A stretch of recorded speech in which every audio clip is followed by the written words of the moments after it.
धन्यवाद। कल्याणानां निधानं कलिमलवथनं पावनं पावनानां पाथेयं मुमुक्षोः सपदि परपदप्राप्तये प्रस्थितस्य विश्रामस्थानमेकं कविवर्वचसां जीवनं सज्जनानां बीजं धर्मद्रुमस्य प्रभवतु भवतां भूतये रामनाम। सदाशिवसमारम्भां शङ्कराचार्यमध्यमाम् अस्मदाचार्यपर्यन्तां वन्दे गुरुपरम्पराम्। धर्मे नित्यं निरतहृदयं ब्रह्मतत्त्वप्रलीनं तत्त्वज्ञाने सुविहितधियं लोकविख्यातकीर्तिं विद्यादाने मरगुरुनिभं भक्तिगंगारसज्ञं वन्दे नित्यं हरिहरवरं स्वामिनं स्वात्मनिष्ठम्। इस उन्मेष प्रज्ञा प्रवाह काशी क्षेत्र के अभिभावक रामाशीष सर हम लोगों के स्नातक स्तर से ही सर्वविध योगक्षेम की व्यवस्था करने वाले काशी हिंदू विश्वविद्यालय के टूरिज्म विभाग में प्राध्यापक आचार्य अनिल कुमार सिंह सर, अन्यान्य उन्मेष प्रज्ञा प्रवाह काशी प्रांत से संबंधित सभी श्रोतागण, सभी विद्वद्गण और मनीषीगण, मैं धीरज कुमार मिश्र आपके समक्ष कुछ विषय लेकर उपस्थित हुआ हूँ। विषय का निर्धारण जैसा कि संकेत हुआ था आचार्यों के द्वारा तद्वदेव ही किया गया है। मेरा विषय है पाश्चात्य चिंतन की अदार्शनिकता। ये जो विषय है, ये जो संपूर्ण अखंड वाक्य है जो विषय रूप में चयनित जिसका चयन किया गया है, उसमें 3 पद हैं। एक भारतीय चिंतन और उसकी अदार्शनिकता। तो पाश्चात्य चिंतन और अदार्शनिकता, तो पाश्चात्य क्या है, उनका चिंतन किस प्रकार का है और दर्शन किसको कहते हैं, उसको प्रमाण स्वरूप रखने का मैं प्रयास करूंगा। और फिर अदार्शनिकता, किन हेतुओं के कारण पाश्चात्य चिंतन की अदार्शनिकता है, इसके ऊपर भी कुछ बातें की जाएंगी। सर्वप्रथम ये पाश्चात्य शब्द के ऊपर कुछ चर्चा कर लेना आवश्यक है। हमारे वहाँ जो हमारी भारतीय परंपरा या वैदिक संस्कृति है, 10 दिशाओं का वर्णन है, सर्वविद है, इसमें किसी की विमति नहीं हो सकती। अपितु पाश्चात्य जगत की जो चिंतन परंपरा है उसमें दिशाओं की संख्या वो 4 के अतिरिक्त मान नहीं सकते। हो सकता है कि हमारे वहाँ जो प्रतिपादित है दिशाओं की संख्या, उसको सुन के या उसको देखने जानने के बाद वो आकाश इत्यादि को दिशा मानने पे बाध्य हो। इसकी भी कोई किसी प्रकार की इसमें सत्यता नहीं है कि वो मानते हैं कि नहीं मानते हैं, ईश्वर जाने। लेकिन हमारे वहाँ 10 दिशाओं का वर्णन है और दिशाओं की यतता नहीं है, दिशाओं की यतता नहीं है। तो ये पाश्चात्य और पूर्व की जो संकल्पना है, कभी कभी मेरी बुद्धि में ये बात आती है कि ये संकल्पना ही कहीं उनके अपेक्षाकृत हम पूर्व के हुए, हमारे अपेक्षाकृत भी कोई पूर्व का होगा, तो फिर जो हमसे पूर्व का होगा उसके लिए हम पाश्चात्य हो जाएंगे, क्योंकि दिशाओं की यथता सिद्ध करना असंभव है। ये विषय, ये पाश्चात्य और पूर्व की जो संकल्पना है, इसको लेके भी कभी कभी कई प्रकार की चर्चाएं आती हैं। खैर, उसमें नहीं जाने की आवश्यकता है। पाश्चात्य मतलब वैदिक ज्ञानातिरिक्त जो पश्चिम सभ्यता, यूरोप और दूसरे जो द्वीप हैं, उनका जो चिंतन है, उनकी जो दृष्टि है, वो पाश्चात्य चिंतन या पाश्चात्य चिंतन पर इस पद से अभिहित किया जाएगा। तो वो पाश्चात्य, उनका जो दर्शन विषयक जो उनकी चिंता है और दर्शन के विषय में उनकी क्या अवधारणा है, वो क्या मानते हैं, या दर्शन किस पदार्थ को, दर्शन पद से वो किस पदार्थ को लेते हैं, इस विषय पे पहले हम चर्चा कर लें। पाश्चात्य दर्शन में मुख्यतया पाश्चात्य दर्शन में 6 बिंदुओं पे उनके वहाँ चर्चा की गई है। एक तत्व मीमांसा, दूसरा प्रमाण मीमांसा, तीसरा तर्क मीमांसा, चौथा आचार मीमांसा, पांचवा सौंदर्य और छठा मनोविज्ञान। इन्हीं 6 बिंदुओं पे उनकी पूरी चर्चा होती है। इस 6 बिंदुओं पे उनकी संपूर्ण चर्चा है। और सारे दार्शनिक सुकरात से लेके और अद्यावधि पर्यंत जितने लोग पाश्चात्य दृष्टि में सोचते विचारते हैं, उन सारे आचार्यों ने, उन सारे चिंतकों ने इन्हीं बिंदुओं पे अपनी सारी चर्चाएं रखी और सारे ज्ञान को अपने इन्हीं 6 विषयों के आसपास रखा। तो तत्व मीमांसा में तत्व पदार्थ क्या है, संसार की सृष्टि का निर्माण का हेतु क्या है, मूलभूत कारण क्या है, इसकी चर्चा है। प्रमाण मीमांसा में उसको सिद्ध करने का प्रयास किया गया। तर्क में वो तर्कशास्त्र युक्त शास्त्र है, हमारे वहाँ जो न्याय है उसका एक अंश भी है कि नहीं इसको कह पाना असंभव है। वो न्याय शास्त्र का सहस्त्रांश को लेके वो तर्कशास्त्र और युक्ति की चर्चा करते हैं। चौथा आचार मीमांसा। आचार मीमांसा में कर्तव्य कार्याकार्य की चिंता की चर्चा की है उन्होंने।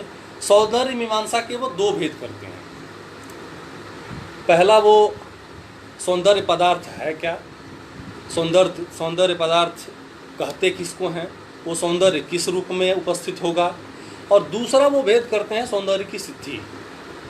वो सौंदर्य क्या जो इंद्रिय गोचर जो सौंदर्य है, क्या वो इतना मात्र है, क्या इंद्रियातिरिक्त भी कोई सौंदर्य पदार्थ है जो इंद्रियों से अतिरिक्त किसी अंतःकरण या किसी दूसरे करण के माध्यम से जाना जाए, इसकी चर्चा है। और अंतिम जो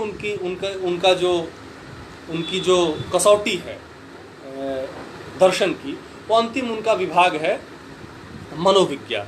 तो मनोविज्ञान को अतिरिक्त आज तक उनकी दृष्टि मनोविज्ञान को दर्शन की श्रेणी में रखने का क्या कारण है वो समझ में नहीं आया। हमारे वहाँ तो एक छोटा सा अलंकार है, स्वभावोक्ति अलंकार, उसी में मनोविज्ञान, पहले तो वो मनोविज्ञान वो मानसिक स्थितियाँ क्या है, किसी व्यक्ति की मानसिक दशाएं क्या है, किसी व्यक्ति के स्वाभाविक क्रिया क्या है, उसको मनोविज्ञान या मनोविज्ञान दर्शन करके वो करते हैं। हमारे वहाँ तो स्वभावोक्ति अलंकार है जिसमें संपूर्ण क्रियाकलाप का वर्णन है। वो क्रियाकलाप जो भी बाह्य क्रियाकलाप जो भी स्वाभाविक क्रियाकलाप हैं वो उनका सीधे संबंध मानसिकता से होता है। इसमें कहीं कोई किसी को किसी प्रकार का लेश मात्र भी किसी को शंका हो ही नहीं सकती। तो उनके वहाँ जो इतने बड़े एक दर्शन की एक शाखा के रूप में जो उन्होंने मानना प्रारंभ किया, उसकी कोई आवश्यकता ही नहीं थी, अपितु वो अवान्तर विषय है, वो उनकी चर्चा है। ये 6 विभागों पे उन्होंने अपना अपना मत, अपना अपना मंतव्य दिया। परंतु सबसे जो अहम बिंदु है, जो प्रमुख तत्व है, जिसकी चर्चा के बिना किसी भी चिंतन को, विचार को हम दर्शन की संज्ञा दे ही नहीं सकते, वो सबसे बड़ा जिज्ञास विषय है धर्म और ब्रह्म, ईश्वर तत्व। जिस ईश्वर तत्व के ऊपर उन्होंने कभी चर्चा की ही नहीं, अपितु एकाध दार्शनिकों ने कुछ बाद के भी कुछ दार्शनिक लाइवलीज इत्यादि हुए जिन्होंने चिदण इत्यादि कुछ चर्चा की, उन्होंने कुछ चर्चा की है। लेकिन जिस परमात्म तत्व की संकल्पना, जिस परमात्म तत्व की चिंतन, जिस परमात्म तत्व की व्याख्या हमारे दर्शन में या हमारे सिद्धांत या हमारी विद्या परंपरा में प्राप्त होती है, वहाँ तक वो पहुँचते ही नहीं है। उनकी तो सबसे बड़ी समस्या ये है कि वो जड़ चेतन का भेद नहीं, प्रारंभ में उनके वहाँ जड़ चेतन का कोई भेद नहीं था। चलते चलते चलते चलते चलते चलते कई शताब्दियाँ गुजरी तो उनके वहाँ जड़ और चेतन का पार्थक्य, जड़ चेतन की विविक्त विषयता ये कई वर्षों के बाद उपस्थित हुई। तो वो इस विषय पे भी हम कुछ आगे बात करेंगे। सबसे बड़ी बात कि प्लेटो जो सबसे बड़ा दार्शनिक उनका था, उसने उसकी एक युक्ति है कि दर्शन की उत्पत्ति, दर्शन का प्रादुर्भाव वो कौतूहल के कारण होता है, वो कौतूहल वश होता है। तो ये जो बड़ा आचार्य उनके वहाँ जो बड़ा दार्शनिक है उसका ये कथन। दूसरी चीज़ कि वो अपने जीवन के एक विशेष अंश को वो दर्शन का नाम देते हैं। जैसे आप लोग सुन रहे हैं सारे लोग, किसी व्यक्ति के किसी जीवन में एक बड़ी कोई घटना घटी, उसको वो दर्शन पद से अभिहित करने लगे, उसको विचार माना जाएगा, जीवन का एक अंश माना जाएगा, लेकिन उसको दर्शन पद से उसको उपस्थापित करना ही कतई उचित नहीं है। क्यों? क्योंकि अगर आप दर्शन दृष्टि में या दर्शन शास्त्र में ईश्वरातिरिक्त किसी भी विषय का विवेचन कर लें और कितना ही सूक्ष्म विवेचन क्यों न कर लें, वो दर्शन की संज्ञा उसको नहीं मिल सकती। पृथ्वी, जल, वायु, आकाश, अग्नि, तेज, ये 5 भौतिक जो वस्तुएं हैं, इनकी चर्चा हमारे दर्शन के प्रत्येक शाखाओं में प्राप्त होता है।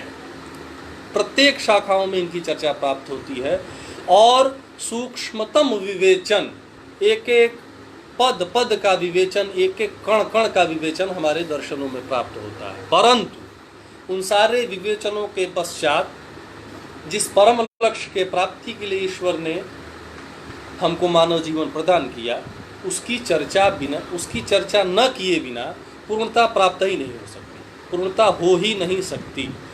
इनके वहाँ सबसे पहले इस सृष्टि के बारे में जो चर्चा आती है, उस सृष्टि के चर्चा में सबसे पहले वो अन्न को मानते हैं कि अन्न से जो है मनुष्य आदि की जीवों की उत्पत्ति, क्योंकि उससे शक्ति मिलती है।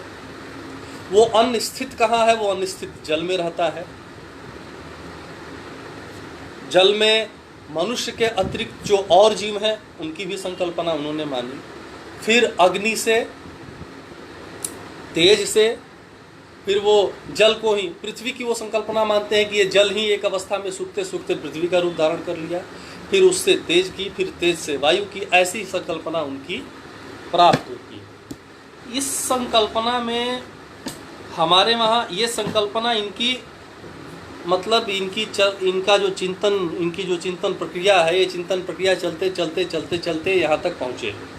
हमारे वहाँ भगवान मनु ने सबसे पहले इस सृष्टि की जब चर्चा की है तो उन्होंने सबसे पहले ही कहा है कि सबसे पहले ईश्वर ने जल का निर्माण किया। नासिदी सूक्त में तो इसका बड़ा सूक्ष्म विवेचन है। हमारे वहाँ भगवान का नाम है नारायण, विष्णु नारायण कृष्णो, ये अमरकोश में आता है। नारायण का अर्थ ही होता है नारा मतलब जल, जलम अहनम यस्य सः, जल है मार्ग जिसका। तो हमारे वहाँ ये संकल्पना, जिस संकल्पना का इन्होंने उपस्थापन वर्षों के चिंतन के बाद दिया, वो संकल्पना हमारी प्राथमिक चिंतन में प्राप्त होती है। वो संकल्पना हमारे वहाँ प्राथमिक चिंतन में प्राप्त होती है, उसमें बहुत विशेष इन्होंने नहीं दिया। इनकी सबसे बड़ी जो समस्या है वो ये है कि ये अपने किसी घटना के आधारित चिंतन विशेष को दर्शन पद से अभिहित करते हैं। जैसे प्लेटो बहुत बड़ा दार्शनिक था, सुकरात बहुत बड़े दार्शनिक थे। इन्होंने प्रायः इनका जीवन राजतंत्र में गुजरा, राजतंत्र के शिक्षण कार्य में गुजरा। तो वो जो राजनीतिक विषय को उनका चिंतन है उसको वो दर्शन कहते हैं। एक बहुत बड़ा दार्शनिक हुआ जिसका नाम कार्ल मार्क्स। उस व्यक्ति का जन्म ही हुआ जब ये पूरी पृथ्वी जो है कौतूहल में जी रही थी, आपाधापी व्यस्तता में थी। तो वो व्यक्ति उत्पन्न ही हुआ उस अवस्था में जब ये पूरी यह पृथ्वी, पूरा यह संसार एक आर्थिक संकट से गुजर रहा था। तो उस व्यक्ति ने जो आर्थिक संकट या मजदूर वर्ग या शोषक या शोषित वर्ग का जो वर्गीकरण करके वो व्यक्ति अपने को उपस्थापित करता है, उस विषय को उस व्यक्ति ने दर्शन का नाम दिया।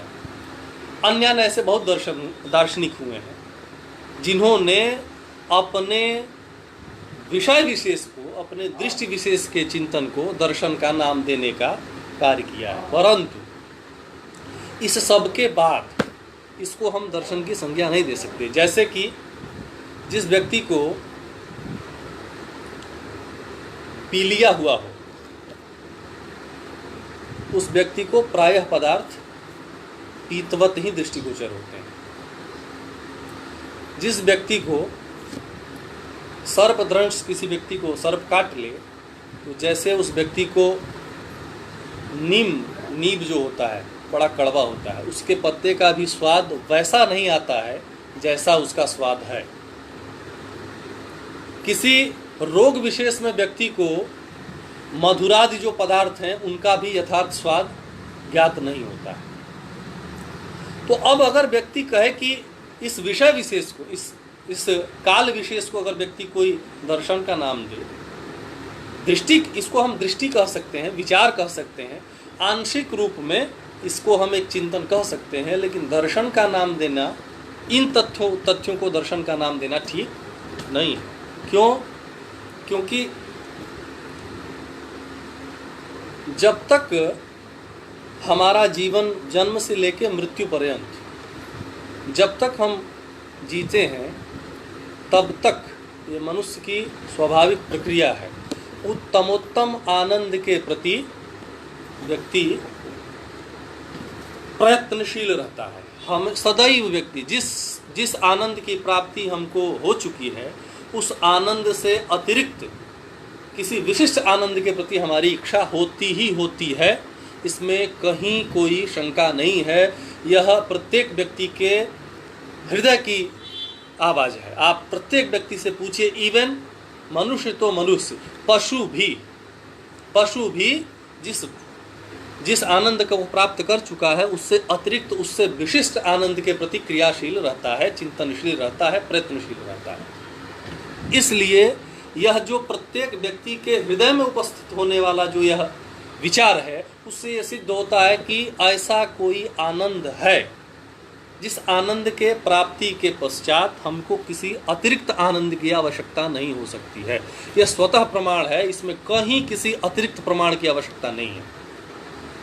इसमें कहीं कोई, जैसे कि कोई ऐसा जीव हो जिसने पानी न देखा हो या पानी का स्वाद न जानता हो, वो ये कह सकता है कि हम तो जानते नहीं, इसको मानेंगे। लेकिन प्यास लगती है, उस प्यास जो लगती है उसके आधार पे हम कह सकते हैं कि पानी का अस्तित्व है, कहीं कोई इसमें शंका नहीं है।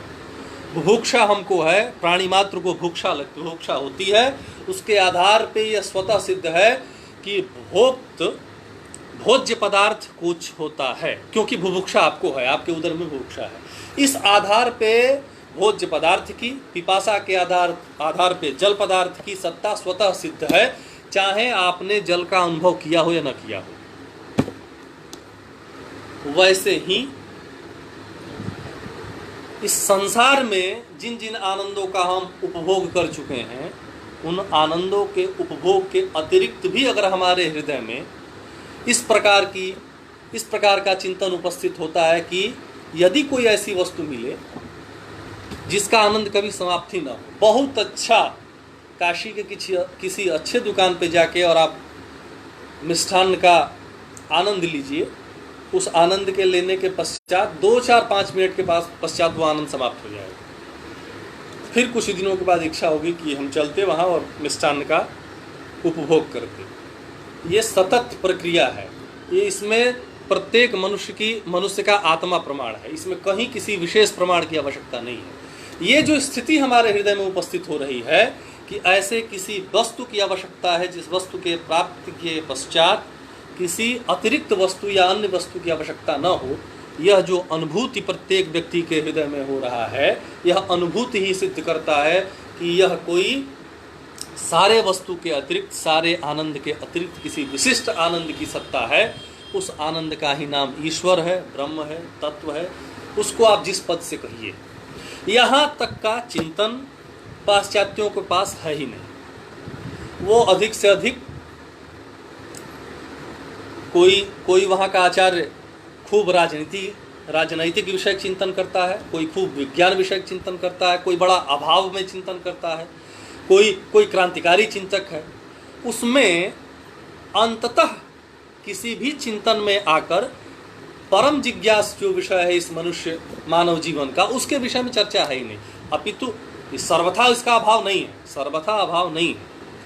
कुछ दार्शनिकों ने इस विषय पे चिंतन किया है और उन्होंने माना है कि हम जिस इंद्रिय जनित जिस सुख का आनंद ले रहे हैं उस सुख के अतिरिक्त बहुत कुछ पदार्थ है जो जानने योग्य है, और यह सारा संसार केवल इंद्रिय के द्वारा ही नहीं जाना जाता है। अवांग मनस गोचरम की जो व्यवस्था हमारे वहाँ है इसके ऊपर चर्चा है, लेकिन वो परंपरा हमारी जो है उस परंपरा का वो, क्योंकि वो जानते ही नहीं है।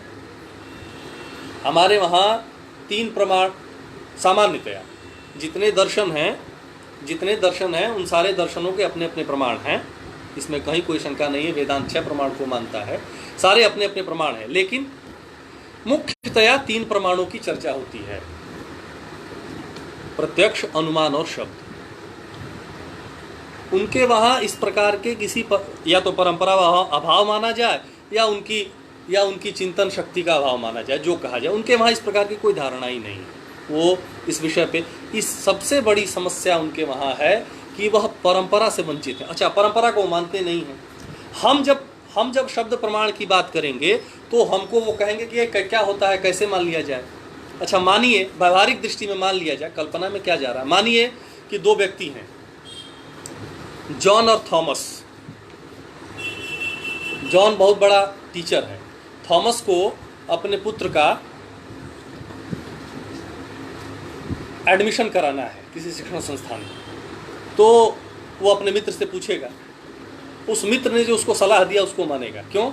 क्योंकि वो जो व्यक्ति है, जो उसका मित्र है, जो शिक्षक है, वो उस विषय का मास्टर है, उस विषय का ज्ञानी है। व्यवहारिक धरातल पे वो शब्द प्रमाण को मानेंगे, आप्त वचन को मानेंगे।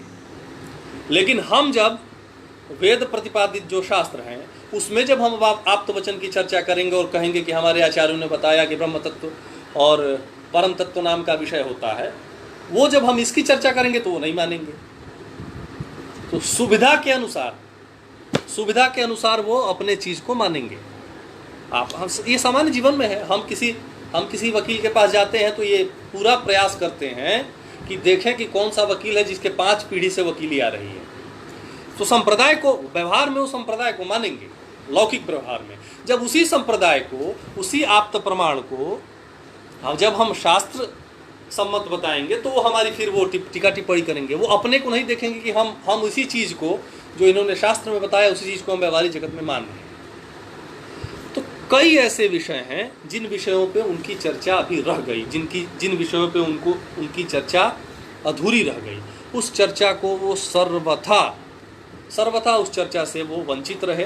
अब क्या है कि जीवन के एक विषय विशेष को, जीवन के एक प्रकल्प को वो दर्शन पद से या दर्शन कहने के लिए अपने को दृढ़ मानते हैं कि नहीं, हम इसको दर्शन मानेंगे ही मानेंगे। ऐसा नहीं हो सकता।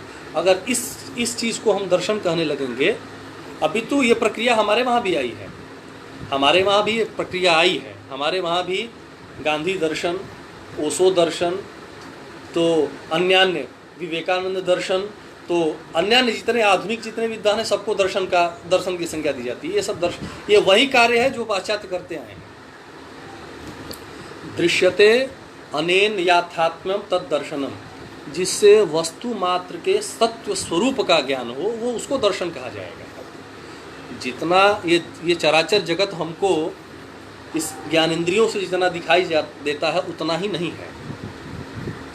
और सबसे बड़ी बात कि कुछ तो इस चराचर जगत में ही कुछ ऐसी वस्तु हैं जो हमको इंद्रियों से नहीं दिखाई देती हैं। ज्ञान चक्षुरेंद्रिय से जो कार्य हम करते हैं उस प्रमाण को हम चक्षुरेंद्रिय से जो हमको ज्ञान होता है उसका ज्ञान चक्षुरेंद्रिय से ज्ञान हम पवन का नहीं कर सकते।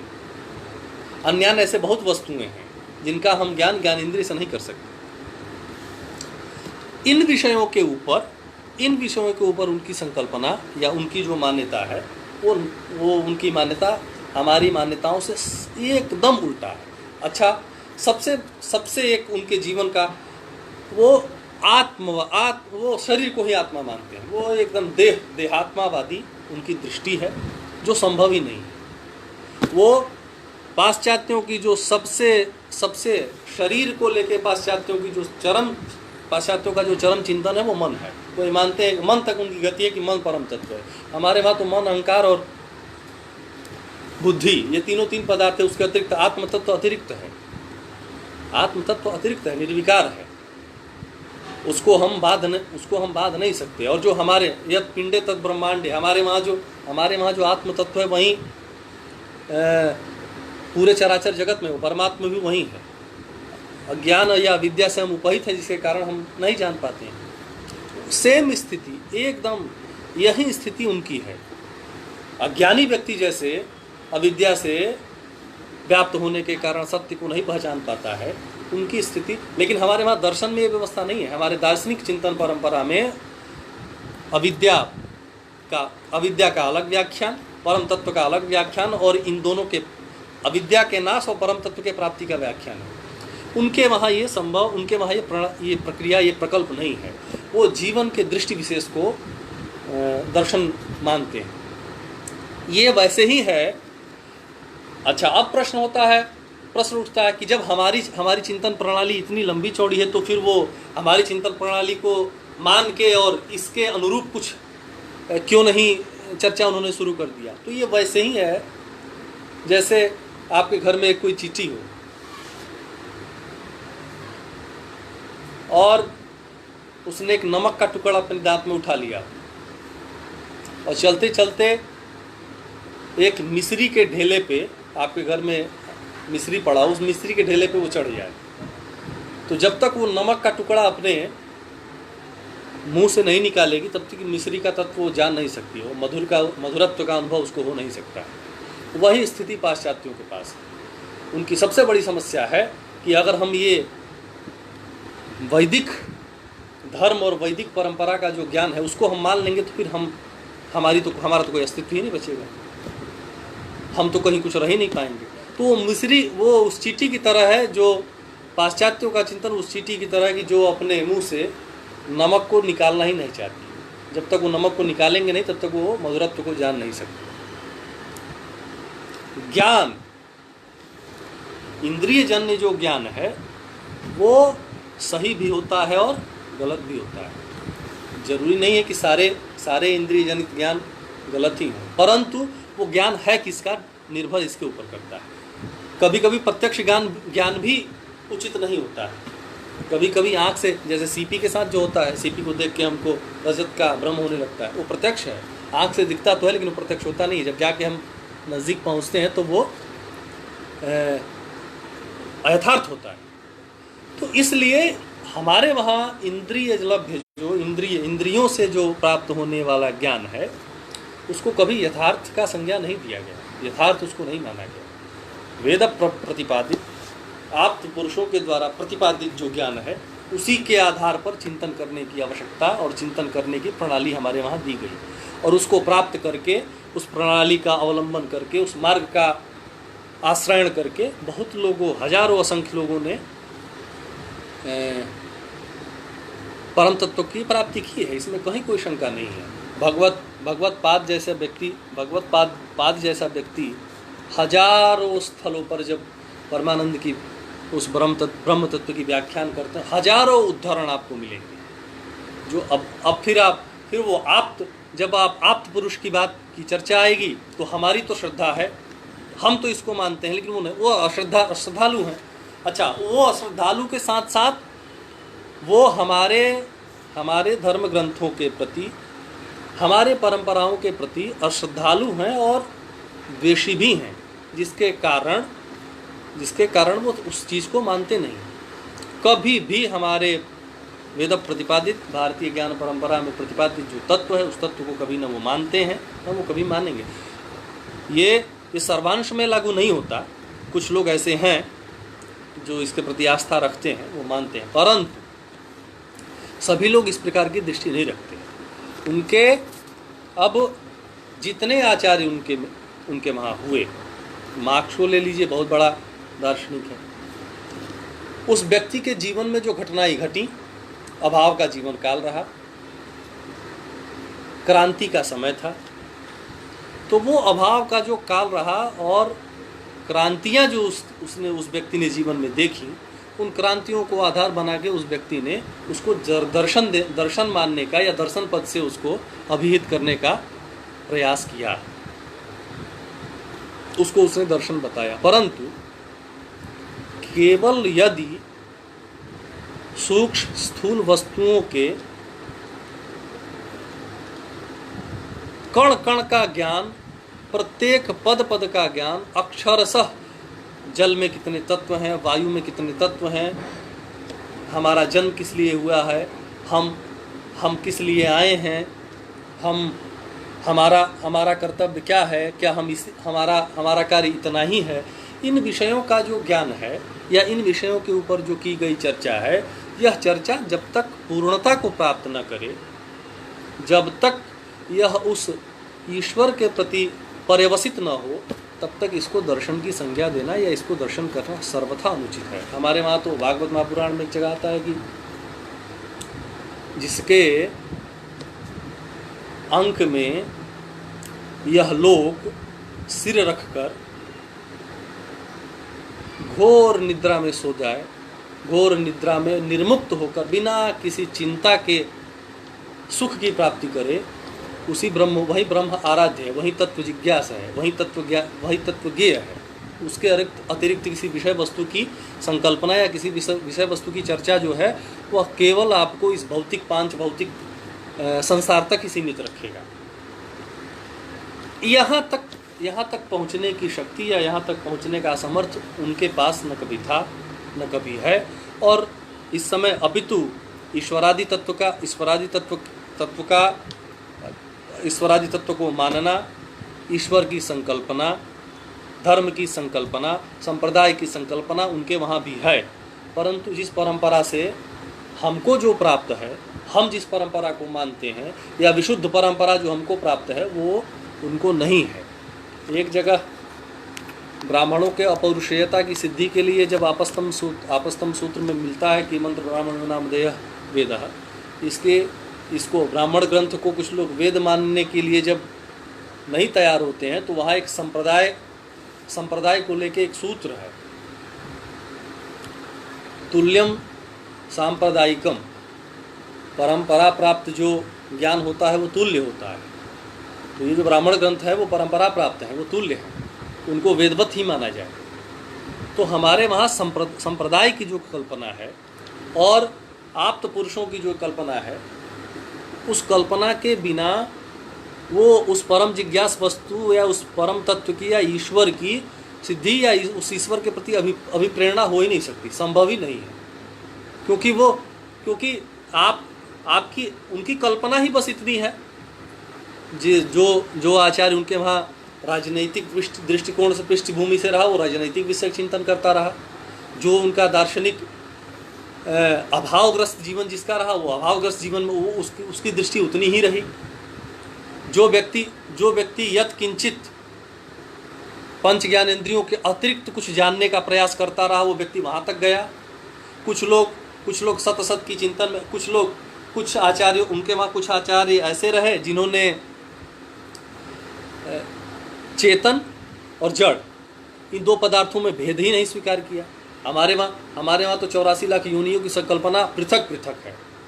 भगवान ने, ईश्वर ने 84 लाख योनियों की संकल्पना की और अपनी इच्छा से एको हम बहुश्याम इस संकल्पना से अलग अलग योनियों की अलग अलग जंतुओं का निर्माण किया।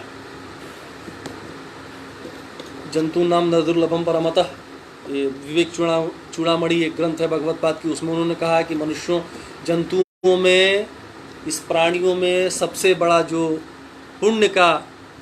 पुण्य करता है उसको मनुष्य का जीवन प्राप्त होता है। बड़ा भाग मानुष तन पावा, अन्यान कई ऐसे उदाहरण हैं। इसका मतलब कि हमारी जो चिंतन प्रणाली रही है, हमारा जो चिंतन शक्ति हमारी जो रही है, उस चिंतन शक्ति में और उनके चिंतन शक्ति में बहुत भेद रहा है। वो कभी हमारी चिंतन शक्ति या हमारी चिंतन प्रणाली के आसपास भी नहीं होते।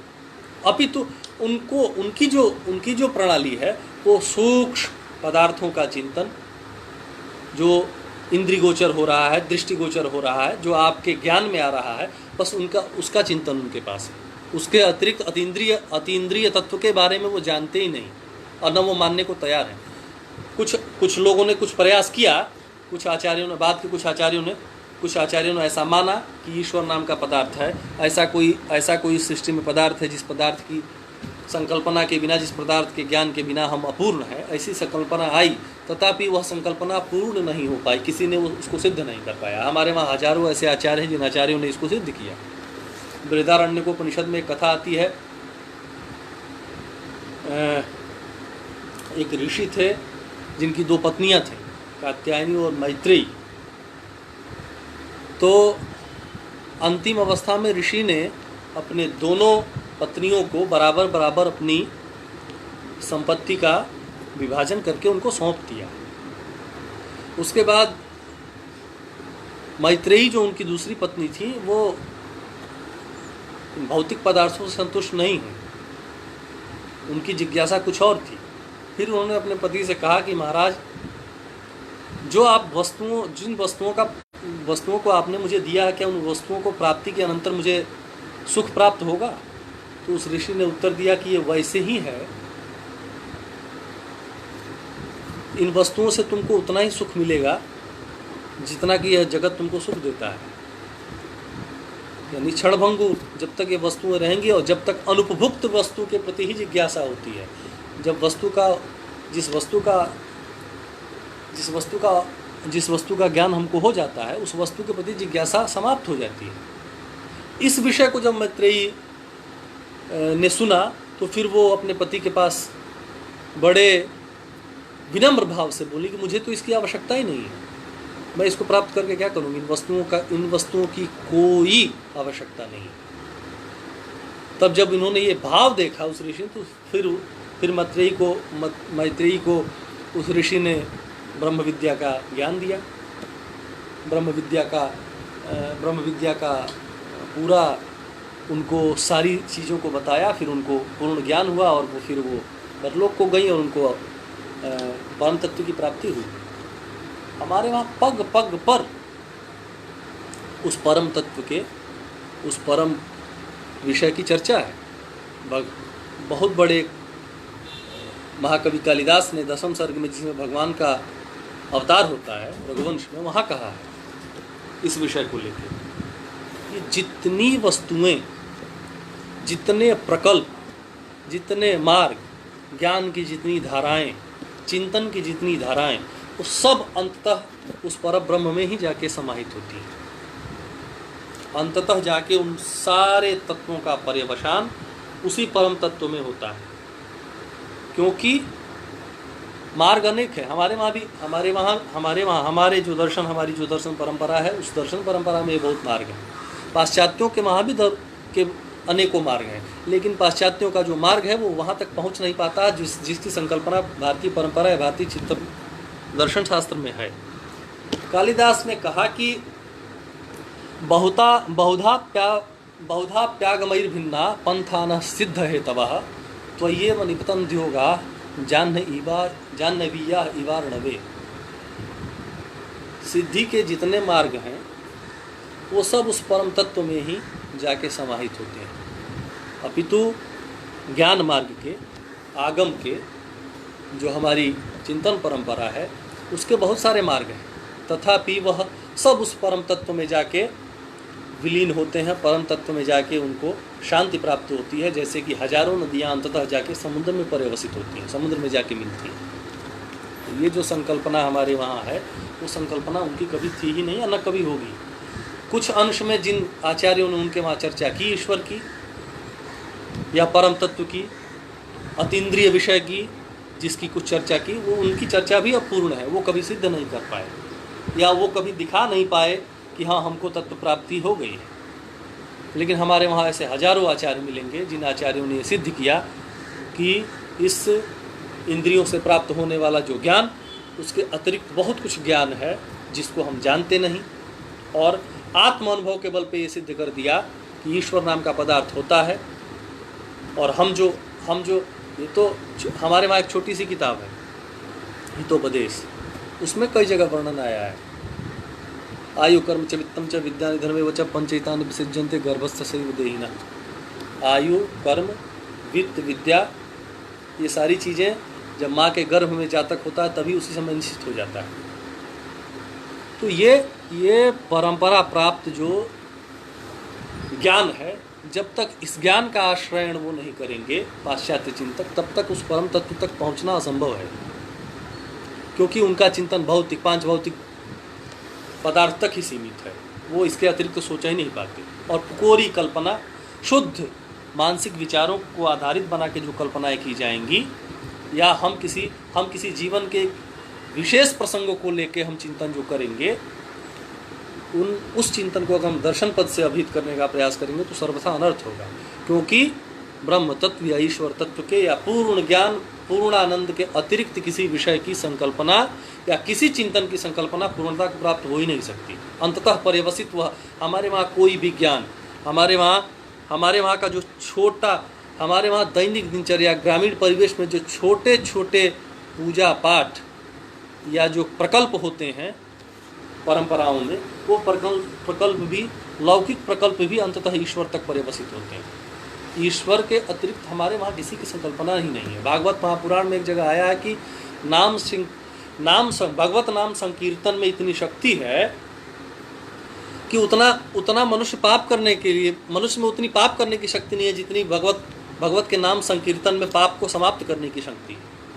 तो यहाँ तक उनकी संकल्पना ही नहीं है। उनकी संकल्पना केवल एक नया जो प्रकल्प आया है जियो जी भर के, केवल इंद्रिय जन्य उपभोग, इंद्रिय जन्य सुख, इसके अतिरिक्त किसी विशेष विषय के ऊपर उनकी दृष्टि जाती ही नहीं है, जो सर्वथा अपूर्ण दृष्टि है, सर्वथा परंपरा विहीन है, सर्वथा दिग्भ्रमित करने वाली है, और इस सांसारिक जीवन तक ही आपको सीमित रखने वाली उनकी दृष्टि है।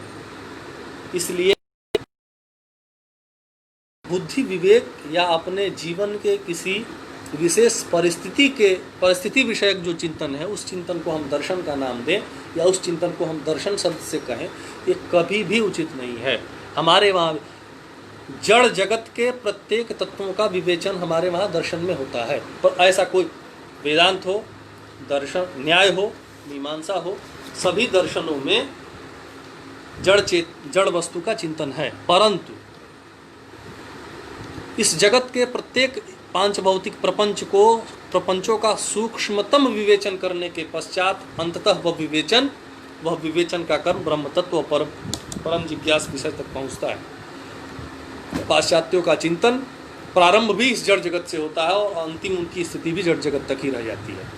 अधिकतम गति मन है, लेकिन केवल अगर इतना ही है तो फिर हमारे अंतःकरण में जो यह प्रश्न उपस्थित होता है कि सब कुछ प्राप्त, इस भौतिक जगत का सर्वोत्कृष्ट वस्तु प्राप्त होने के बाद भी हमारे मन में जो अपूर्णता और अशांति की जो स्थिति बनी रहती है, वह जो किंचित अभाव की स्थिति है, वह किंचित अभाव की स्थिति इस चीज़ को बताने पे और इस चीज़ को बताने के लिए पूर्ण रूप से समर्थ है कि ऐसी कोई वस्तु है जिस वस्तु को जानना या जिस वस्तु के पाए बिना हमारी पूर्णता नहीं हो सकती।